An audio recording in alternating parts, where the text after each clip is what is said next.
Good morning student, তোমরা সবাই কেমন আছো? আশা করি সকলেই ভালো আছো। ঠিক আছে, আজ যে বিষয়টি নিয়ে আলোচনা করব সেটি হলো co curricular and community activities for value inculcation, অর্থাৎ মূল্যবোধ গঠনে সহপাঠক্রমিক ও সম্প্রদায় ভিত্তিক কার্যক্রম। এটি এমনই একটি বিষয় যেটি মানুষের মধ্যে মূল্যবোধ গড়ে তুলতে সাহায্য করে এবং এটি কেবলমাত্র পুঁথিগত বিদ্যার দ্বারা সম্ভব হয়ে ওঠে না। সুতরাং আমরা যেগুলো সিলেবাসের মধ্য থেকে শিক্ষালাভ করি তার বাইরেও আমাদের অনেক কিছু করতে হয় এবং যেগুলো না করলে আমাদের চরিত্র গঠন সঠিকভাবে হয় না, আমরা সমাজ সম্পর্কে সচেতন হতে পারি না। তাই আমাদের মূল্যবোধ গঠন করার জন্য এই সিলেবাসের বাইরে গিয়েও আমাদের অনেক কিছু শেখা দরকার এবং গুরুত্বপূর্ণ বলেই আমি মনে করি। তাহলে আজকের যে বিষয়টি মূল্যবোধ গঠনের সহ পাঠ্যক্রমিক ও সম্প্রদায় ভিত্তিক কার্যক্রম, এই বিষয়টি এবার শুরু করা যাক।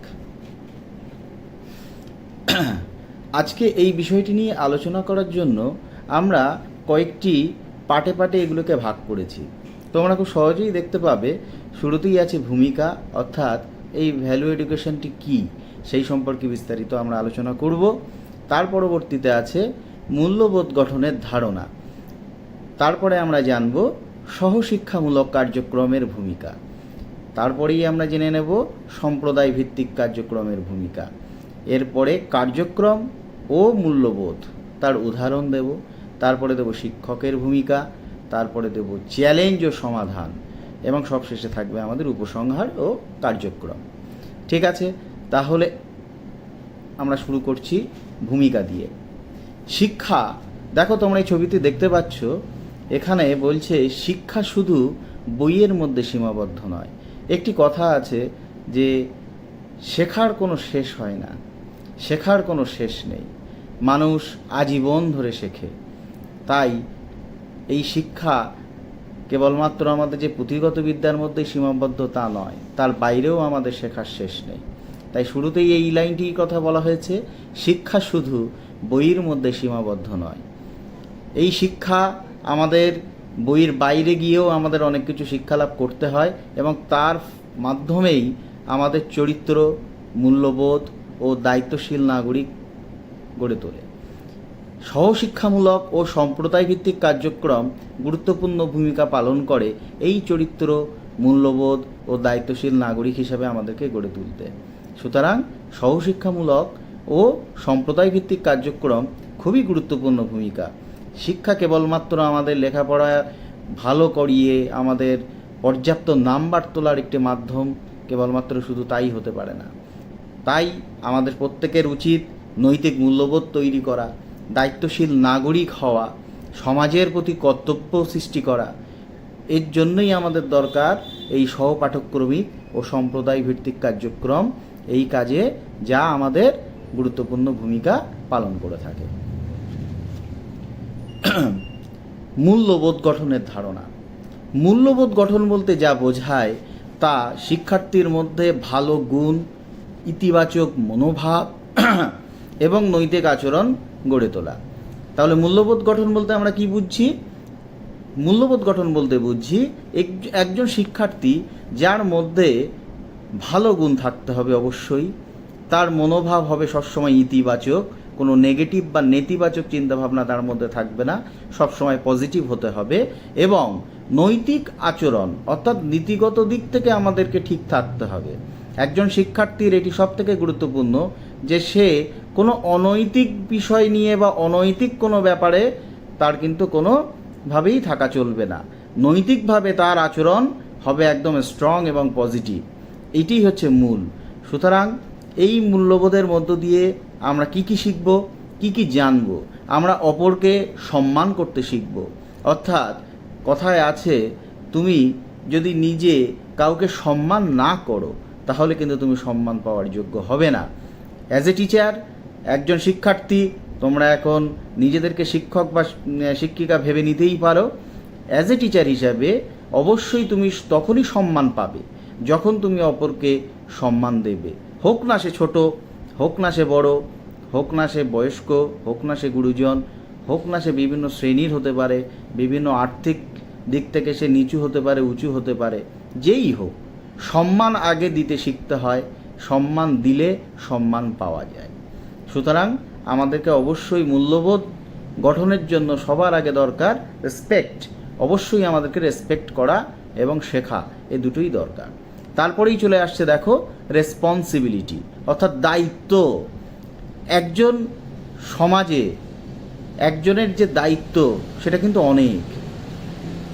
সমাজের নিয়ম নীতি মেনে চলা, সমাজকে এগিয়ে নিয়ে যাওয়া, সমাজের সঙ্গে তাল রেখে নিজেকে গড়ে তোলা এবং যে কোনো সমস্যায় যদি কেউ থেকে থাকে তার পাশে দাঁড়ানো।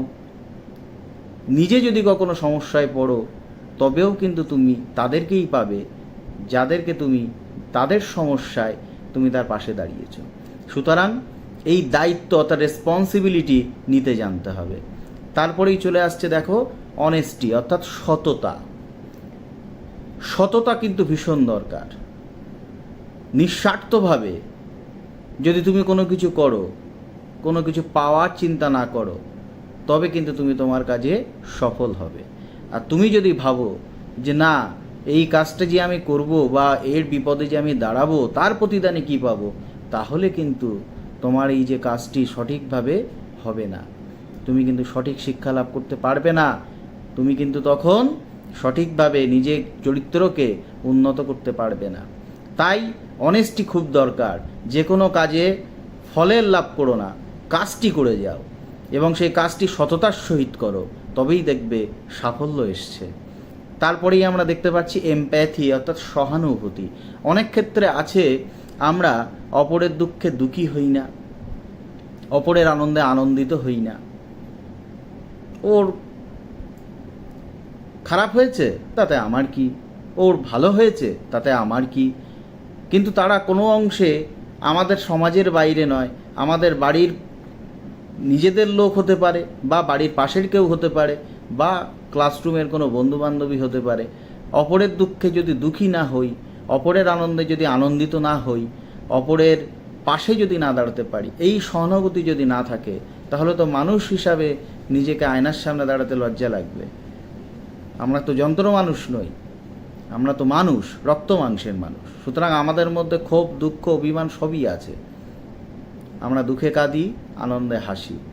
তাহলে এই যে সহানুভূতি, একজন যখন আনন্দ যার মধ্যে আছে তখন কিন্তু দেখবে তার সাথে অনেকেই থাকে, আবার অনেকে দূর থেকে সেই আনন্দ কারণের জন্য, সেই আনন্দের কারণের জন্য অনেকে কিন্তু হিংসা করে, দূর থেকে দাঁড়িয়ে হলেও, বা মনে মনে চায় ইস ওর হলো আমার হলো না, বা ও এত আনন্দ করছে এই করে কিভাবে করেছে। যাই হোক, যে কোনো কারণবশত সহানুভূতি কিন্তু খুব দরকার।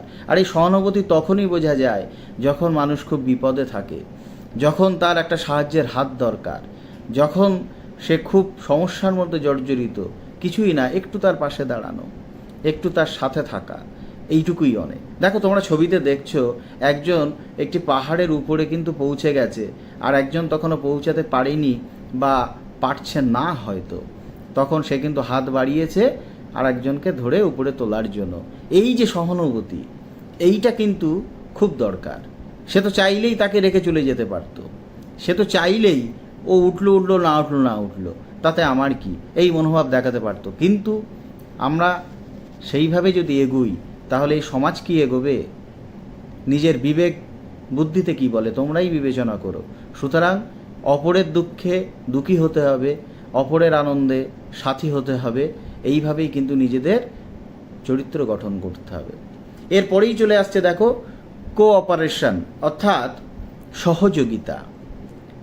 অনেক ক্ষেত্রে দেখা যায় যে আমি যা পারি অন্যজন তা পারে না, বা অন্যজন যেটা পারে সেটা হয়তো আমি পারি না, বা আমি জানার চেষ্টা করছি কিন্তু আমার কোনো গাইড নেই, আমি জানতেই পারছি না, কিন্তু আমার শেখার আগ্রহ অনেক, জানার আগ্রহ অনেক। এই অবস্থায় দাঁড়িয়ে যদি আমরা একে অপরের পাশে কোনো সহযোগিতার হাত না বাড়িয়ে দিই, তাহলে কি আমরা সেই কাজটি সঠিকভাবে করতে পারবো? পারবো না। তোমরা হয়তো জানো বা অনেকের এরকম জানাও আছে যে পরীক্ষার সময় হয়তো তোমরা দেখেছো যে পরীক্ষা দিচ্ছ, কেউ হয়তো বলছে যে আমার এইটা হচ্ছে না, আমাকে একটু হেল্প করবি বা একটু বলে দিবি, বললো না। যদিও এটা করা উচিত নয়, তবুও সে কিন্তু চাইলে হয়তো একটু বললে সে হয়তো কিছুটা লিখতে পারতো। আমরা সহযোগিতা করি না অনেক ক্ষেত্রেই, অনেকেই আছে, আবার অনেকে আছে করে সামান্য, কিছুই না। হয়তো বলাটা উচিত নয়, যে যার পরীক্ষা নিজের মতো করেই দেওয়া দরকার, তবুও সেই মুহূর্তে হয়তো টেনশানে হতে পারে, ভয়তে হতে পারে, তার একটা কমন জিনিস অনেক ক্ষেত্রে পরীক্ষার সময় মনে আসে না, সেগুলো করার জন্যও কিন্তু আমাদের একটু হেল্প লাগে। এই ন্যূনতম সহযোগিতা রাস্তাঘাটে, সমাজে, বয়স্ক মানুষদের ক্ষেত্রে, ছোটদের ক্ষেত্রে, বড়দের ক্ষেত্রে, সমবয়সীদের ক্ষেত্রে যখনই দেখবে যে কারোর কোনো সহযোগিতা দরকার এবং সেটা তোমার সামনেই হচ্ছে বা তোমার কাছ থেকেই চাইছে এবং তুমি সেটি দিতে সক্ষম, সেই সহযোগিতার ভাব কিন্তু এগিয়ে দেওয়া দরকার। সেই সহযোগিতা কিন্তু আমাদের অবশ্যই করা দরকার। তবেই সমাজ এগোবে, তবেই আমাদের চরিত্র শক্তিশালী হবে এবং আমরা কিন্তু সঠিক মূল্যবোধের জায়গায় পৌঁছতে পারব। এরপরেই আসছে ইন্টিগ্রিটি, অর্থাৎ নৈতিকতা, নীতি। ভীষণ ইম্পর্টেন্ট জিনিস নীতি। এক একজন মানুষ সৃষ্টিকর্তা যেভাবে পাঠিয়েছেন প্রত্যেককে আলাদা আলাদা করে, আমরা প্রত্যেকের নীতিগতভাবেও কিন্তু আলাদা। কোন জিনিসটা করব, কোন জিনিসটা করব না, কোন জিনিসটা করা উচিত, কোন জিনিসটা করা উচিত না, এই বিষয়ে আমরা সকলেই যে সঠিক সময় সঠিক সিদ্ধান্ত নিই তাও কিন্তু নয়। কিন্তু কোনো একটি জায়গায় আমাদের নীতিগত মিল থাকা খুবই দরকার। কেউ বিপদে পড়েছে, তার পাশে দাঁড়াতে হবে, এইটাই নীতি হওয়া উচিত। কেউ দুস্থ মানুষ, সাহায্য চাইছে, তাকে সাহায্য করতে হবে। কেউ অন্যায় করেছে, সেই অন্যায়ের বিরুদ্ধে রুখে দাঁড়াতে হবে। এই নীতিগত দিকগুলো কিন্তু সহজে তৈরি হয় না। এই নীতিগত দিক কিন্তু আমাদেরকে তৈরি করতে হয়। সুতরাং এই নীতিবোধ, কোনটি করা উচিত, কোনটি করা উচিত নয়, এগুলো কিন্তু আমাদের খুব ভালোভাবে শিখতে হবে। তারপরেই আসছে দেখো কম্প্যাশন, অর্থাৎ সহমর্মিতা। একদম শেষ পয়েন্ট যেটি, কম্প্যাশন অর্থাৎ সহমর্মিতা। সহমর্মিতা কথার অর্থ কি? দেখো কথাটার মধ্যেই বোঝা যাচ্ছে সহমর্ম, অর্থাৎ কোনো কিছুর মর্ম সমানভাবে উপলব্ধি করা। কোনো কিছুর মর্ম সমানভাবে উপলব্ধি করা, তাকেই বলে কিন্তু সহমর্মিতা। অর্থাৎ তুমি সমাজের কোনো কাজে হোক, শিক্ষাক্ষেত্রে কোনো কাজে হোক, বা বাড়িতে কোনো ক্ষেত্রে হোক, কারুর যদি কোনো প্রয়োজন পড়ে, তার কতটা প্রয়োজন সেইটুকু বোঝার ক্ষমতা অর্জন করা, সেটাকেই বলছে সহমর্মিতা।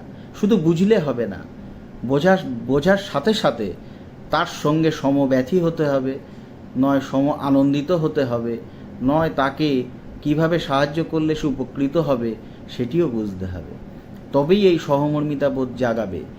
এই সম্মান, দেখো প্রথম থেকে respect, responsibility, honesty, empathy, cooperation, integrity, compassion, অর্থাৎ সম্মান, দায়িত্ব, সততা, সহানুভূতি, সহযোগিতা, নৈতিকতা, সহমর্মিতা, এইগুলোর মধ্য দিয়েই কিন্তু একজন মানুষের মূল চরিত্র তৈরি হয়।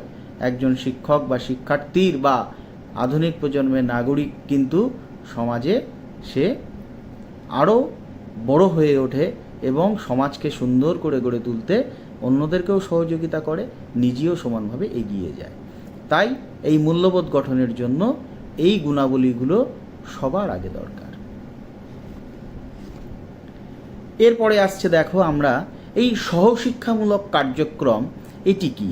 সহশিক্ষামূলক কার্যক্রম বলতে আমরা বুঝি যেগুলো শ্রেণীকক্ষের বাইরেও আমাদেরকে শিখতে হয়। শ্রেণীকক্ষের বাইরে আমরা এগুলো শিখব এবং এর মধ্য দিয়ে আমরা কি লাভ করব? প্রতিভা আবিষ্কার, আত্মবিশ্বাস বৃদ্ধি, দলগত কাজ শেখা, নেতৃত্ব গুণ উন্নয়ন, জীবনবোধ তৈরি। তোমরা প্রত্যেকে দেখতে পাচ্ছ এখানে দেখা যাচ্ছে কি শ্রেণীকক্ষের বাইরের কার্যক্রম, অর্থাৎ শ্রেণীকক্ষে আমরা অনেক কিছুই পাঠ্যক্রমের মধ্যে যা থাকে তাই শিখি এবং সেটি আমরা ভীষণভাবে তার মধ্যে অ্যাক্টিভ থাকি। পরীক্ষায় কী করে ভালো নাম্বার তোলা যাবে সবথেকে বেশি পার্সেন্টেজ আসবে, শুধু তাই দিয়েই কি আমাদের মূল্যবোধ তৈরি হবে? শুধু তাই দিয়েই কি আমরা সমাজকে এগিয়ে নিয়ে যেতে পারবো? না। সেই জন্যই আমাদের যেটি দরকার সেটি হলো সহশিক্ষামূলক কার্যক্রম। এই সহশিক্ষামূলক কার্যক্রম আমরা শ্রেণীকক্ষের মধ্যে পুঁথিগত শিক্ষায় সবসময় পাই না, পাওয়া সম্ভবও না। সেই কারণের জন্যই আমাদের শ্রেণীকক্ষের বাইরে আমরা যেগুলো করে থাকি। আর এগুলো করার ফলেই আমরা শিক্ষার্থীরা কি কি লাভ করব? আমাদের প্রতিভা আবিষ্কার হবে। অর্থাৎ আমি যদি কোনো কাজে অংশগ্রহণ না করি তাহলে আমার ভেতরে কি প্রতিভা আছে সেটিকে আমি জানবো না। আমি যে এটা করতে পারি, এটা চেষ্টা না করলে কি করে বুঝবো যে এটা আমার পক্ষে করা সম্ভব? এবং যদি সেটা সম্ভব হয় তখনই কিন্তু আমার মধ্যে এই প্রতিভাটা আমি নিজেই আবিষ্কার করে ফেললাম। নিজের সম্পর্কে আমার কিন্তু কনফিডেন্স বেড়ে গেল, আমার কিন্তু ইতিবাচক মনোভাব তৈরি হলো। এবং এই সব কিছুর মধ্য দিয়ে দেখো প্রতিভা আবিষ্কারের পরেই দেয়া আছে আত্মবিশ্বাস বৃদ্ধি। অর্থাৎ আমি পেরেছি, আমি পারি, আমি পারবো। আজ পেরেছি, পরের দিনও পারবো, আবার পারবো। আমার মধ্যে কিন্তু আত্মবিশ্বাস তৈরি হবে। তাহলে প্রতিভা আবিষ্কার হলো, আত্মবিশ্বাস বৃদ্ধি পেল। এরপরে চলে আসছে দেখো দলগত কাজ শেখা। আমি থেকে আমরা এ পর্যবসিত হব। অনেক কাজ আছে যেগুলো কিন্তু আমরা এককভাবে করতে সম্ভবপর হই না, তখন কিন্তু আমার দলগত দরকার। আমরা ছোটবেলায় গল্প পড়েছি, একতাই বল নীতিবাক্য জানি। একতাই বল এটা তখনই সম্ভব হয় যখন অনেকে মিলে কোনো কাজ করা হয়। একটি পাটকাঠি একটা পাটকাঠি ভাঙা যতটা সহজ, 5টা পাটকাঠিকে ভাঙা কিন্তু একত্রে ততটা সহজ নয়। সেই জন্য দলগতভাবে যে কাজগুলো করার প্রয়োজন হয়, দলগতভাবে করলে যে কাজগুলো আমাদেরকে অনেক বেশি সুবিধা দেবে, সেই কাজটাও কিন্তু আমরা এই শ্রেণীকক্ষের বাইরে আমরা কিন্তু শিখতে পারবো। এই দলগত কাজ যখন আমরা শিখব তার মধ্যে দিয়েই কিন্তু আমাদের নেতৃত্ব গুণ উন্নয়ন বৃদ্ধি পাবে। দেখো পরবর্তী পয়েন্টে দেয়া আছে নেতৃত্ব গুণ উন্নয়ন। নেতৃত্ব গুণ আমরা কিন্তু নেতা তখনই হয় যখন নেতার কিন্তু শিষ্য থাকে। নেতা সেই হয় যার কিন্তু অগণিত ভক্ত থাকে, যার কিন্তু অগণিত সাপোর্টার থাকে। সুতরাং দলগত কাজ যদি আমি না শিখি তাহলে আমি কখনো নেতা হতে পারবো কি? পারবো না। তাই নেতা হতে গেলে আমাকে অবশ্যই দলগত কাজ করতে হবে, দলের মধ্যে থেকে আমাকে শিখতে হবে, দলের মধ্যে থেকে আমাকে বন্ডিং তৈরি করতে হবে, দলকে এগিয়ে নিয়ে যেতে হবে। এবং দলকে এগিয়ে নিয়ে যেতে গেলেই আমার কিন্তু দলগত কাজ একত্রে করতে হবে। এই দলগত কাজ করার মধ্য দিয়ে যেরকম আমার দলগত কাজ করা সম্পন্ন হবে, তেমনি কিন্তু নেতৃত্ব গুণও আমার দেওয়ার ক্ষমতা তৈরি হবে। এবং ধীরে ধীরে এই নেতৃত্বটা একদিন কিন্তু অনেক উন্নতিতে চলে যাবে। তাহলে প্রতিভা আবিষ্কার হবে, আত্মবিশ্বাস বৃদ্ধি পাবে, দলগত কাজ শেখা হবে, নেতৃত্ব গুণ উন্নয়ন হবে এবং এগুলোর মধ্য দিয়ে সর্বাঙ্গীন জীবনবোধও তৈরি হবে। এই সর্বাঙ্গীন জীবনবোধ গড়ে তুলতে কিন্তু আমাদের শ্রেণীকক্ষের বাইরে অবশ্যই সহশিক্ষামূলক কার্যক্রমগুলি করতেই হবে এবং সেটি অবশ্যই করা দরকার। প্রতিভা আবিষ্কার যেগুলো আমার জানা নেই সেটি হবে, আত্মবিশ্বাস বৃদ্ধি পাবে, দলগত কাজ শেখা হবে, নেতৃত্ব গুণ উন্নয়ন হবে এবং জীবনবোধ তৈরি হবে। পরবর্তীতে দেখো, এবার পরবর্তীতে যেটি আমরা শিখছি সেটা হচ্ছে সম্প্রদায় ভিত্তিক কার্যক্রমের ভূমিকা, সমাজের সাথে সংযোগ স্থাপন। সম্প্রদায় ভিত্তিক কার্যক্রমের ভূমিকা, সম্প্রদায় ভিত্তিক অর্থাৎ সমাজের সাথে এইবার কিন্তু আমাদের সংযোগ স্থাপন করতে হবে।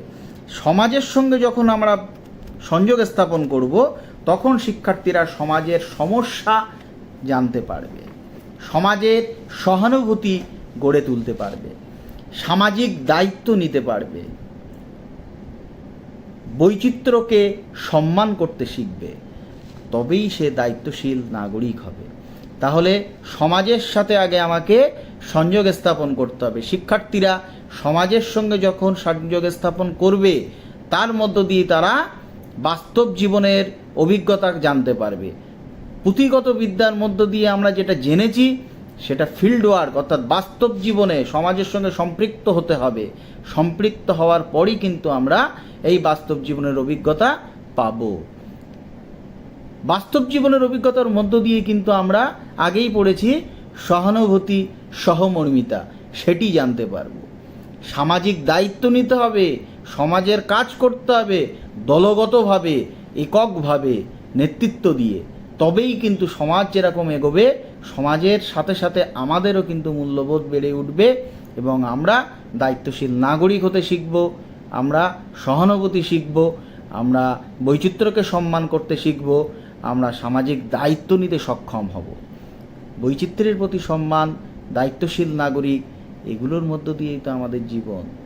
শুধু পুঁথিগত শিক্ষা নয়, শুধুমাত্র পুঁথিগত বিদ্যায় সর্বোচ্চ পার্সেন্টেজ নাম্বার পাওয়া নয়, তার সাথে সাথে একজন সঠিক মূল্যবোধযুক্ত, নৈতিকতাযুক্ত মানুষ হতে গেলে আমাদের এগুলোর সঙ্গেও যুক্ত হতে হবে। এর পরবর্তীতে আছে সহশিক্ষামূলক কার্যক্রম ও মূল্যবোধ। অর্থাৎ সহশিক্ষামূলক শ্রেণীকক্ষের বাইরে সহশিক্ষামূলক আমরা কি কি কার্যক্রম করতে পারি এবং তার মধ্য দিয়ে আমাদের কি কি মূল্যবোধ গড়ে উঠবে।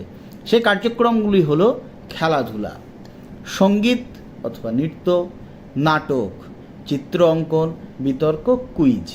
এর বাইরেও আছে খেলাধুলা। খেলাধুলার মধ্যে দেখো আমরা দলগত কাজ যেটা জেনেছিলাম আগে, সেই দলগত কাজগুলো আমরা করতে পারছি। খেলাধুলা, তার মধ্য দিয়ে দলগত কাজ করতে গেলে আমাদের শৃঙ্খলা দরকার। সকলের যদি শৃঙ্খলাবদ্ধভাবে কাজ না হয় তাহলে কিন্তু দলগত কাজ সাকসেস পায় না। সেই জন্য সফল হতে গেলে খেলাধুলায় যদি কেউ সফল হতে চাও, একক খেলার বাইরে যেগুলো দলগত খেলা তৈরি হয় বা দলগত খেলা হয়, সেগুলোর মধ্যে দিয়ে কিন্তু আমাদের দলগত কাজের ক্ষমতা বৃদ্ধি পাবে এবং শৃঙ্খলাবোধ তৈরি হবে, সেই সাথে ধৈর্য। দলগত কাজে কেউ একজন ভুল করতে পারে, কেউ একজন মাঝারি করতে পারে, সব কিছুকে মেনে নিয়ে সাকসেসে পৌঁছতে গেলে বা সফলতায় পৌঁছতে গেলে ধৈর্য ধরতে হবে। তাহলে একত্রে আমরা দলগত কাজ শিখছি, শৃঙ্খলা শিখছি, আমরা ধৈর্য তৈরি হচ্ছে।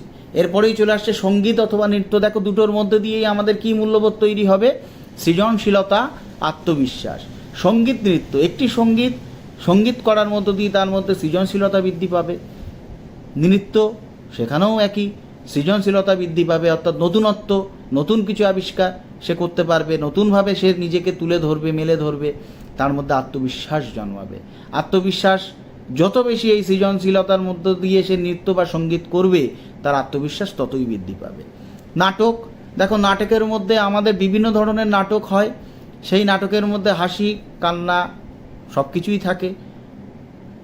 এর মধ্য দিয়ে কি তৈরি হবে? একটি মানুষের মধ্যে সহানুভূতি তৈরি হবে, যোগাযোগ স্থাপন হবে। তারপরে দেখো চিত্রাঙ্কন, এখানেও ধৈর্য আছে, কল্পনা শক্তি আছে। একটি চিত্র তৈরি করতে গেলে অনেক কল্পনা করে, অনেক ভাবনা চিন্তা করে, অনেক ধৈর্য ধরে আঁকতে হয়। তারপরেই আসছে দেখো বিতর্ক, কুইজ। এখানেও যুক্তিবাদ থাকবে, আত্মবিশ্বাস থাকবে। আত্মবিশ্বাস না হলে, আত্মবিশ্বাসী না হলে তুমি বিতর্ক করতে পারবে না। কুইজ, সেখানেও তোমার আত্মবিশ্বাস থাকবে এবং তোমার বিষয়ের উপরে তুমি যখন উত্তর দেবে সেটাও যুক্তি দিয়ে দিতে পারবে। তাহলে সহশিক্ষামূলক কার্যক্রম ও মূল্যবোধ আমরা কী কী দেখছি? খেলাধুলা আছে, সঙ্গীত নৃত্য আছে, নাটক আছে, চিত্রাঙ্কন আছে, বিতর্ক ও কুইজ আছে। এরপরে চলে আসছে সম্প্রদায় ভিত্তিক কার্যক্রম ও মূল্যবোধ। সম্প্রদায় ভিত্তিক কার্যক্রমের মধ্যে কি কি আছে? সবই কিন্তু আমরা যা যা দেখছি এগুলো কিন্তু শ্রেণীকক্ষের বাইরে। শ্রেণীকক্ষের বাইরে আমরা যা যা শিখব সেগুলি। তাহলে সম্প্রদায় ভিত্তিক কার্যক্রমের মধ্যে আছে পরিচ্ছন্নতা অভিযান, বৃক্ষরোপণ, অসহায়দের সাহায্য, রক্তদান শিবির, বৃদ্ধাশ্রম পরিদর্শন। এর বাইরেও অনেক আছে। পরিচ্ছন্নতা অভিযান, এর মধ্যে দিয়ে আমাদের দায়িত্ববোধ গড়ে উঠবে। আমরা আমাদের কলেজকে যেমন পরিচ্ছন্ন রাখি, আমরা আমাদের বাড়িকে যেমন পরিচ্ছন্ন রাখি, আমরা আমাদের বিদ্যালয়কে যেমন পরিচ্ছন্ন রাখি, আমরা আমাদের কলেজকে যেমন পরিষ্কার পরিচ্ছন্ন রাখি, তেমনিভাবে আমাদের সমাজকেও আমাদের পরিচ্ছন্নতার মধ্যে দিয়ে রাখতে হবে। এটিকেই বলা হচ্ছে পরিচ্ছন্নতা অভিযান। সেখানে আমাদের কি কি করতে হচ্ছে?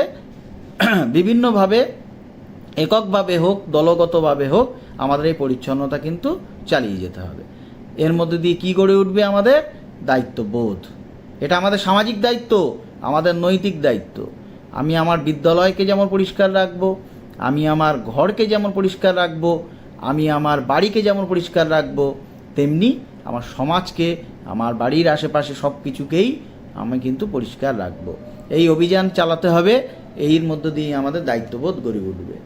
এরপরে আসছে বৃক্ষরোপণ। বৃক্ষরোপণ আমরা জানি এখন গ্লোবাল ওয়ার্মিং, বৃক্ষ প্রচুর হারে কাটা হয়েছে, যার জন্য গ্লোবাল ওয়ার্মিং বৃদ্ধি পাচ্ছে, ঝড় বৃষ্টি অনেক বেশি বেশি করে দেখা দিচ্ছে এবং খরাও দেখা দিচ্ছে। এই কারণের জন্যে বৃক্ষরোপণ কতটা দরকার, বৃক্ষ আমাদের কিভাবে উপকার করে সেটি আমাদের যেমন জানতে হবে, তেমনি বৃক্ষরোপণের মধ্য দিয়ে কিন্তু আমাদের এই পরিবেশ সচেতনতা বাড়িয়ে তুলতে হবে। অসহায়দের সাহায্য, যারা অসহায়, যারা খেতে পায় না, যাদের চিকিৎসা হয় না, যাদের কোনো কিছু করার ক্ষমতা নেই, বা যারা বিভিন্নভাবে অসহায়, তাদেরকে সাহায্য। এই সহানুভূতি কিন্তু আমাদের সাহায্যের মধ্য দিয়ে আমাদের কিন্তু সহানুভূতি গড়ে উঠবে। রক্তদান শিবির অর্থাৎ মানব ধর্ম, মানবতা ধর্ম। বিজ্ঞান এত এগিয়ে গেলেও এখনও কিন্তু কৃত্রিমভাবে রক্ত তৈরি করতে পারিনি। সুতরাং রক্ত মানুষের দেহেই তৈরি হয় এবং মুমূর্ষু রোগীকে বাঁচাতে এই রক্ত কিন্তু মানুষেরকেই দিতে হয়। তাই রক্তদান শিবির যত বেশি করে করা যায় সেটি কিন্তু আমাদের লক্ষ্য রাখতে হবে। এর মধ্য দিয়ে আমাদের মানবতা ধর্ম বৃদ্ধি পাবে। বৃদ্ধাশ্রম পরিদর্শন, শ্রদ্ধা ও সহমর্মিতা। আমরা জানি নচিকেতা সেই গানটি আমরা জানি তো। বৃদ্ধাশ্রম দেখো, আমরা অনেক সিনেমাতেও দেখেছি, আমরা চাক্ষুষও দেখি, এই বৃদ্ধাশ্রমে বৃদ্ধদের রাখা হয়, তাদের দেখার কেউ নেই বা কেউ দেখে না থাকলেও তাদেরকে কিভাবে সাহায্য করতে পারি তার মধ্য দিয়েই কিন্তু আমাদের শ্রদ্ধা ও সহমর্মিতা প্রকাশ পাবে। সুতরাং আমাদেরকে এই কাজগুলো সবই করতে হবে দায়িত্ব নিয়ে। কিভাবে মূল্যবোধ গড়ে উঠবে? বাস্তব অভিজ্ঞতার মাধ্যমে, আত্মপর্যালোচনার মাধ্যমে, ইতিবাচক সম্পর্ক গঠন, সমাজের সাথে সম্পৃক্ততা, আচরণ ও মনোভাবের পরিবর্তন। দেখো, বাস্তব অভিজ্ঞতা, আমি যদি ফিল্ডে না নামি তাহলে কিন্তু আমার মূল্যবোধ গড়ে উঠবে না। তাহলে আমাকে বৃক্ষরোপণ করতে হবে, আমাকে রক্তদান শিবির করতে হবে, আমাকে সমাজের আশপাশ সব পরিষ্কার রাখতে হবে, তবেই কিন্তু এই বাস্তব অভিজ্ঞতার মধ্য দিয়ে আমার মূল্যবোধ তৈরি হবে। আত্মপর্যালোচনার মাধ্যমে, আত্মপর্যালোচনা কিন্তু ভেরি ভেরি ইম্পর্টেন্ট। অর্থাৎ আমি এতদিন কি করেছি, আমি এতদিন কি করিনি, সব কিছুই কিন্তু আমিই জানি। তাই আত্মপর্যালোচনা কিন্তু নিজেকে সেই জায়গায় নিয়ে যাবে যে আমার কি করা উচিত যেটা আমি এতদিন করিনি। ইতিবাচক সম্পর্ক গঠন, নেতিবাচকতা রাখলে চলবে না। শত্রু হোক, মিত্র হোক, যেই হোক, ইতিবাচক সম্পর্ক গঠন করতে হবে সকলের সঙ্গে। এই ইতিবাচকতাকেই কিন্তু তোমার হাতিয়ার, তোমার শক্তি।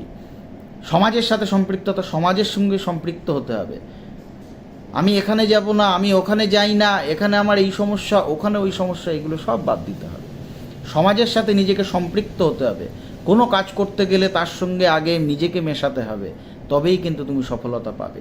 আচরণ ও মনোভাবের পরিবর্তন।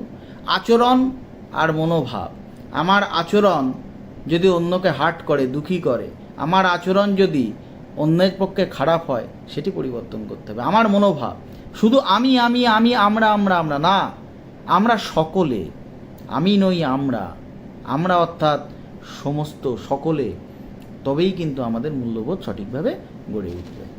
এরপরে আসছে শিক্ষকের ভূমিকা, শিক্ষক বা শিক্ষিকার ভূমিকা। শিক্ষকের কাজ কিন্তু সব থেকে বেশি। একটি শিশুর প্রথম শিক্ষা হয় তার গৃহে, তারপরের শিক্ষা কিন্তু স্কুলে বা বিদ্যালয়ে। সুতরাং একজন শিক্ষক হবেন একজন শিক্ষার্থীর গাইড, ফিলোজফার। শিক্ষক তো অবশ্যই, তার সঙ্গে তার গাইড, তার ফিলোজফার। সুতরাং আদর্শ শিক্ষক হিসাবে শিক্ষককে কাজ করতে হবে। এই যে পরিকল্পনাগুলোর কথা বলা হলো, সেগুলো পরিকল্পিতভাবে পরিচালনা করতে হবে। শিক্ষার্থীদের আরও বেশি বেশি করে সহপাঠক্রমিক কাজে উৎসাহ দিতে হবে, যাতে তারা অংশগ্রহণ করে, এবং যতজন শিক্ষার্থী আছে সকলের অংশগ্রহণ নিশ্চিত করতে হবে। সকলে মিলে করি কাজ, হারি জিতি নাহি লাজ, এটি একদম বেদবাক্য হিসাবে কাজ করতে হবে। মূল্যবোধ নিয়ে আলোচনা, এই কাজগুলো শিখে আমাদের কি কি তৈরি হবে, কি মূল্যবোধ হবে, তাতে আমাদের লাভ কি, আমরা কেন এগুলো করতে যাব, পুরো বিষয়টি নিয়ে শিক্ষক শিক্ষিকাকে কিন্তু তাদেরকে বন্ধুর মতো, গাইডের মতো বোঝাতে হবে। এবং সকলেই যে সঠিকভাবে সমপরিমাণে দক্ষ বা চেষ্টার পরেও যে সকলের লেভেলটা এক হবে তা কিন্তু নয়। সুতরাং কেউ ভালো, কেউ মাঝারি, কেউ মোটামুটি, এই জায়গায় যার যা প্রচেষ্টা সেটাকে উৎসাহ দিতে হবে, সেটাকে স্বীকৃতি দিতে হবে। এভাবেই কিন্তু একজন মানুষের মধ্যে মূল্যবোধ তৈরি করা যাবে, একদল শিক্ষার্থীর মধ্যে মূল্যবোধ তৈরি করা যাবে। তবেই কিন্তু শিক্ষার্থী সামাজিকভাবে যেরকম এগোবে তেমনি তার মধ্যে শিক্ষার্থীর মধ্যে মূল্যবোধ তৈরি হবে। চ্যালেঞ্জ আছে অবশ্যই, চ্যালেঞ্জ ও তার সমাধানও আছে। বৃহৎ কাজে, বৃহৎ কর্মযজ্ঞে নামতে গেলে সম্পদের অভাব দেখা দেয়। অর্থাৎ এখন যদি বৃক্ষরোপণ করি, বৃক্ষের চারা জোগাড় করতে হবে। রক্তদান শিবির করতে গেলে সেখানেও এটি খরচ। রক্তদানের পরিকল্পনা করা, সেটা বাস্তবায়ন করা, বা যে কোনো বৃদ্ধাশ্রম বা বিপদে মানুষের সাহায্য করা, যেভাবেই হোক সম্পদ কিন্তু দরকার। সেই সম্পদের অভাব কিন্তু এখনও আছে, দেখা যায়, যার জন্য অনেকে ইচ্ছা থাকলেও পিছিয়ে যায়। কম অংশগ্রহণের অভাব। আমরা এত কিছু জানার পরেও রক্তদান শিবির হলে দেখা যাচ্ছে 50 জন, যেখানে হওয়ার কথা 200 জন, 300 জন কোনো একটা এলাকায়, সেখানে হচ্ছে 50 জন। তার মানে অংশগ্রহণের ভাটা আছে, তাদেরকে বোঝাতে হবে। এটাও কিন্তু একটি চ্যালেঞ্জ। শুধুমাত্র শিক্ষার্থীরা পড়াশোনার প্রতি গুরুত্ব দেয় যে আমাকে পড়তে হবে, ভালো মার্কস পেতে হবে, তারপরে এই কোর্স করব, এই পাশ করব, এই পরীক্ষা দেব, শুধু তাই নয়, আমি ছাড়াও আমার বৃহত্তর একটি সমাজ আছে, সেখানে শুধু পড়াশোনার গুরুত্ব দিলে হবে না। তাই যারা পড়াশোনার গুরুত্ব দেয় তাদেরকে নিয়ে আসা, তাদেরকে বোঝানো, এগুলোর ক্ষেত্রে কিন্তু একটি চ্যালেঞ্জ। বড় শ্রেণী আকার, অর্থাৎ বড় শ্রেণী দরকার এত কিছু কাজ করতে গেলে, কিন্তু সে বড় শ্রেণীর অভাব দেখা যায়। সমাধান, পাঠ্যক্রমের সঙ্গে এই সহপাঠক্রমিকগুলো যদি আমরা যুক্ত করতে পারি, সহপাঠক্রমিক কাজগুলোকে যদি আমরা যুক্ত করতে পারি, তাহলে কিন্তু আমাদের অনেকটাই চ্যালেঞ্জের মোকাবিলা করা সহজ হয়। স্থানীয় সম্পদ, স্থানীয় এলাকার মধ্যে দিয়ে যতটুকু করা যায়, স্থানীয় এলাকার যা সম্পদ আছে সেগুলোকে আমরা যতটুকু ব্যবহার করতে পারি, তার মধ্য দিয়ে যদি আমরা এগোতে পারি, বৃহৎ না হোক, ক্ষুদ্র হলেও কিন্তু কিছুটা করা সম্ভব হবে। আকর্ষণীয় কার্যক্রম তৈরি, অর্থাৎ আকর্ষণীয়ভাবে যদি আমরা আমাদের কাজগুলোকে সেট করতে পারি, তাহলে কিন্তু এই যে অংশগ্রহণ কম, এটা কিন্তু বন্ধ হওয়ার সুযোগ আছে। আমি আমার কাজটা আকর্ষণীয় করে তুলতে যদি না পারি, সেটা যদি সঠিকভাবে সেট আপ না করতে পারি, তখন কিন্তু মুশকিল করতে হয়, তখন কিন্তু অংশগ্রহণ কমে যায়।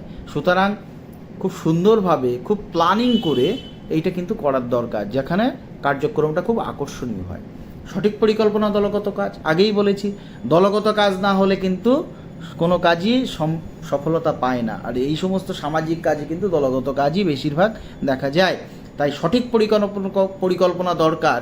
সঠিক পরিকল্পনার মধ্য দিয়ে কিন্তু দলগত কাজের সাফল্য পাওয়া যাবে। উপকারিতা, এই কাজগুলো করার মধ্য দিয়ে আমাদের কি উপকার হবে? আমাদের সর্বাঙ্গীন বিকাশ ঘটবে, চরিত্র গঠন হবে এবং সেটি হবে দৃঢ়, সামাজিক দক্ষতা বৃদ্ধি পাবে, আমরা দায়িত্বশীল নাগরিক তৈরি হব বা তৈরি করব ভবিষ্যতে, এবং আমাদের মধ্যে ইতিবাচক মনোভাব তৈরি হবে। তাহলে আমরা কি কি জানলাম? অভিজ্ঞতার মাধ্যমে মূল্যবোধ শেখা সবচেয়ে কার্যকর।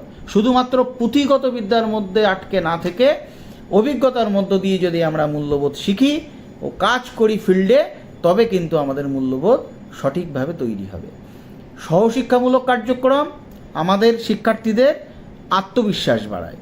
সম্প্রদায় ভিত্তিক কার্যক্রম আমাদেরকে দায়িত্ব নিতে শেখায়, দায়িত্ববোধ বাড়িয়ে তোলে। উভয়ই, সহশিক্ষামূলক ও সম্প্রদায় ভিত্তিক কার্যক্রম আলটিমেট ভালো মানুষ হিসাবে, সমাজের উপকারী মানুষ হিসাবে কিন্তু আমাদেরকে তৈরি করে।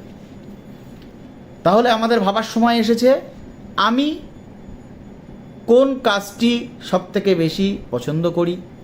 আদৌ কি আমার মধ্যে কোনো মূল্যবোধ আছে? আদৌ কি আমি সমাজে মূল্যবোধ দেখি কোনো কাজ করি? আর এটি আপনার জীবনে কিভাবে প্রয়োগ করব? যদি আমি করে থাকি বা না করে থাকি, তাহলে ভবিষ্যতে আমি এই সমস্ত কাজে কিভাবে নিজেকে মেলে ধরব, কিভাবে নিজেকে অংশগ্রহণ করাবো, বা যদি আমি করে থাকি আরও কিভাবে বেটার করব, সেটি কিন্তু আমাকে ভাবতে হবে। সুতরাং এই কার্যক্রমগুলি মূল্যবোধ গঠনের শক্তিশালী মাধ্যম। শিক্ষার্থীদের যা আত্মবিশ্বাসী ও দায়িত্বশীল ও মানবিক করে তোলে, মূল্যবোধের সাথে আমরা শিখি, আমরা এগিয়ে যাই। ধন্যবাদ। তাহলে এখানেই আজকের এই টপিকটি শেষ হলো।